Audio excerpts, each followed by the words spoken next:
Welcome to our cycle tour of Central and South Gippsland, 471 kilometres over 13 days, from the ocean to the mountains, through lush green fields and the constant accompaniment of dairy cows. It was planned to see Agnes Falls on the first day, but with the wet weather we chose to travel there by car in the morning, and then later that afternoon we set off for Port Welshpool.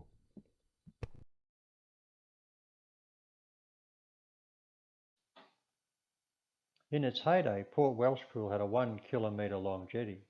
The jetty was curved so that the train could be used to unload cargo.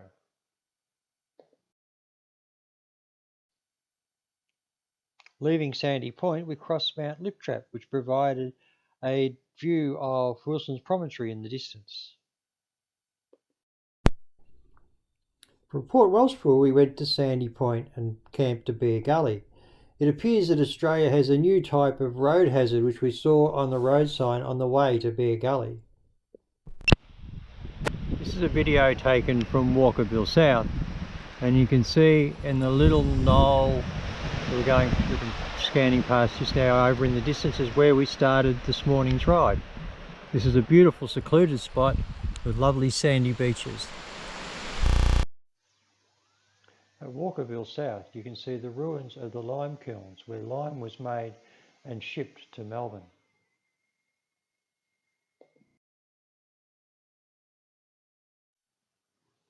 The road to Bear Gully, our next campsite.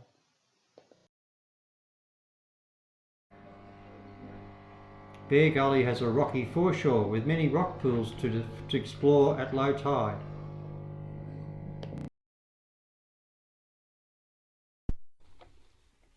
While camping at Bear Gully, we had a little nocturnal visitor to our campsite.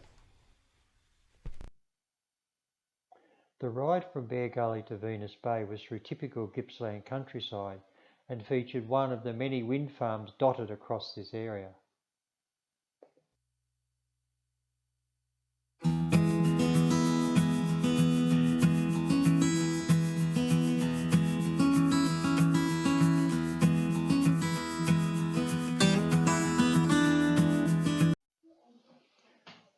From Venus Bay we rode 65 kilometres over the Strzelecki Ranges to Ballara, where we camped in the paddock at the community hotel.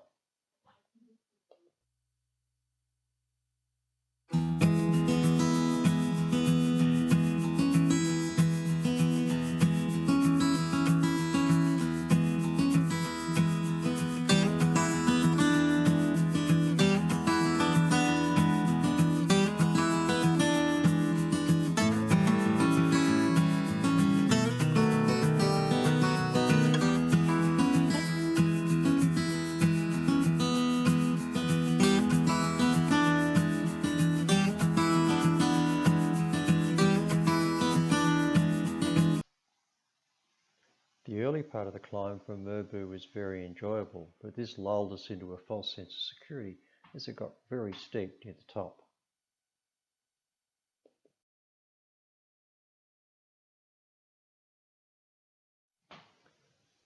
The paddock at Ballara was a great camping spot, and the volunteers in the hotel were very welcoming and helpful.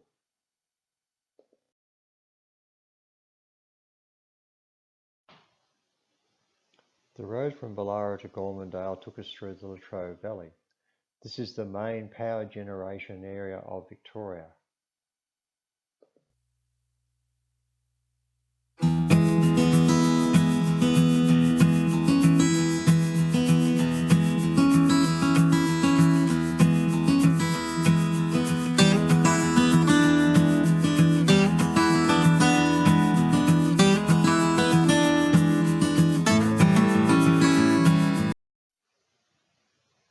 At Gormandale we were entertained by the local football team training and preparing the ground for their first practice match of the year on Saturday.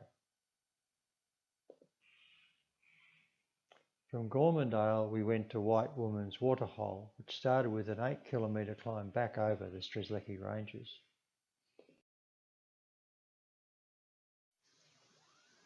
A roadside morning tea.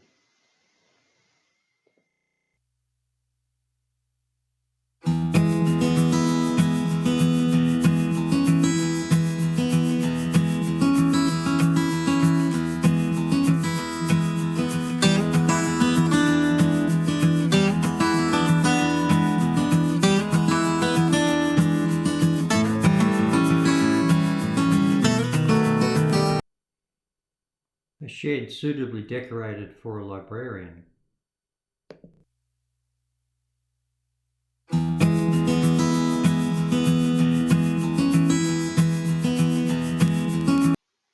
Our campsite at White Woman's Waterhole. There are many versions about how the area got its name. However, a story has been used to justify several massacres of the local indigenous population.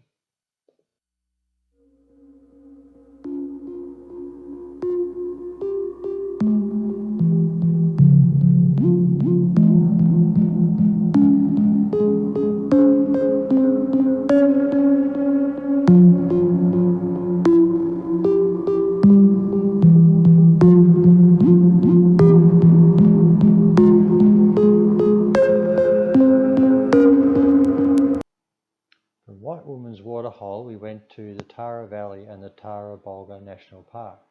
The ride was a spectacular and enjoyable ride up the valley.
Our campsite in Tara Valley for a couple of nights.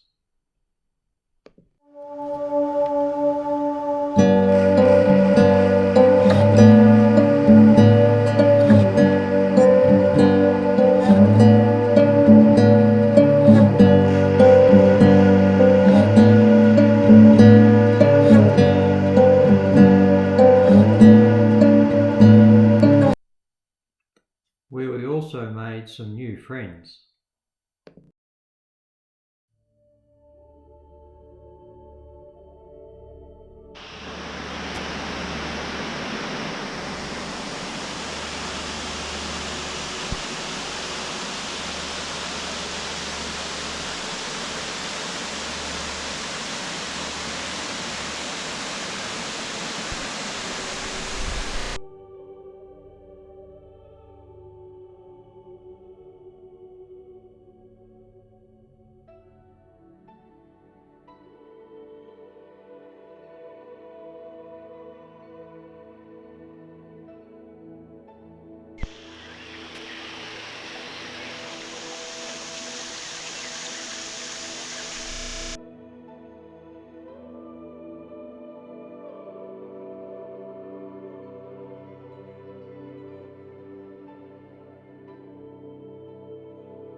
Our next stop was Port Albert.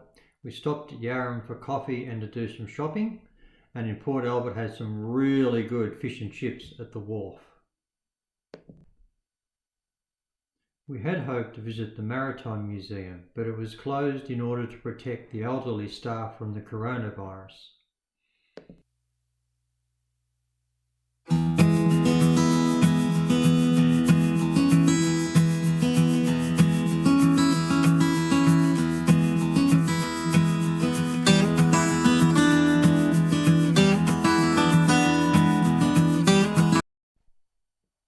On the last day we returned to Foster.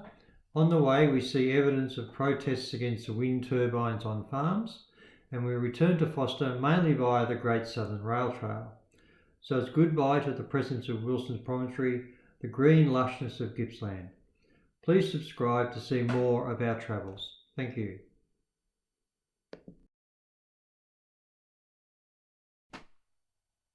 After an enjoyable 2 weeks of scenery, nature, old and new friends, we are ready to make our way home.